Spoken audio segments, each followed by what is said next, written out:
वफाकी बजट में सरकारी मुलाजमीन की तनख्वाहों में 10% और पेंशन में 7% इजाफा कर दिया गया। 50,000 रुपये तक माहाना तनख्वाह पर कोई टैक्स नहीं लगाया जाएगा। 6 से 12 लाख रुपये सालाना तनख्वाह पर टैक्स की शरह 1% होगी। सरकारी खजाने से बोझ कम करने के लिए पेंशन स्कीम में इस्लाहात कर दी गई।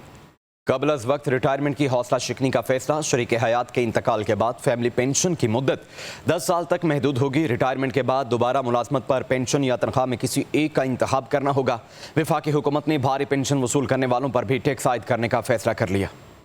वफाकी बजट में सरकारी मुलाजमिन की तनख्वाहों में 10% और पेंशन में 7% इजाफे की तजवीज़। वज़ीर ख़जाना ने बजट तकरीर में तनख्वाहदारों के लिए रिलीफ का भी ऐलान कर दिया। 50,000 रुपये तक माहाना तनख्वाह पर कोई टैक्स नहीं होगा।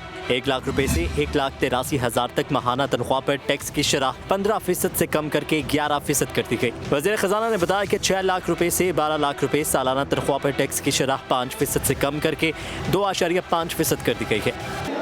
तनख्वाहदार लोगों के लिए आमदनी के स्लैब्स में इनकम टैक्स की शरों में नुमायाँ कमी की तजवीज़ है।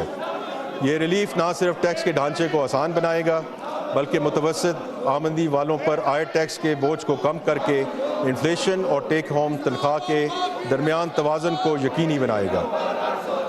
6 लाख रुपए और 12 लाख रुपए तक तनख्वाह पाने वालों के लिए टैक्स की शरह 5% से कम करके 2.5% कर दी गई है। बजट में ग्रेड 1 ta 16 के सरकारी मुलाजमिन को 30% डिस्पैरिटी अलाउंस देने की तजवीज़ दी गई है। 32 लाख रुपए तक तनख्वाह लेने वालों के लिए इनकम टैक्स की शरह 25% से कम करके 23% करने की तजवीज़ दी गई है। 22 लाख रुपए से 32 लाख रुपए तक तनख्वाह लेने वालों के लिए टैक्स की शरह 25% से कम करके 23% करने की तजवीज़ है। ये इक़दाम टैक्सों को मुनसिफाना बनाने और टैक्स अदा करने वाले तनख्वाहदार अफराद पर बोझ को कम करने के लिए हुकूमती अज़्म का आइनादार है। वफाकी हुकूमत का भारी पेंशन वसूल करने वालों पर टैक्स आयद करने का फैसला। सालाना 1 करोड़ से ज़्यादा तक पेंशन वसूल करने वालों पर 5% इनकम टैक्स लगा दिया गया। 70 साल से कम उम्र पेंशनर्स की 1 करोड़ से ज़्यादा आमदन पर टैक्स आयद किया जाएगा। कम और दरमियानी पेंशन हासिल करने वालों पर कोई टैक्स नहीं लगेगा।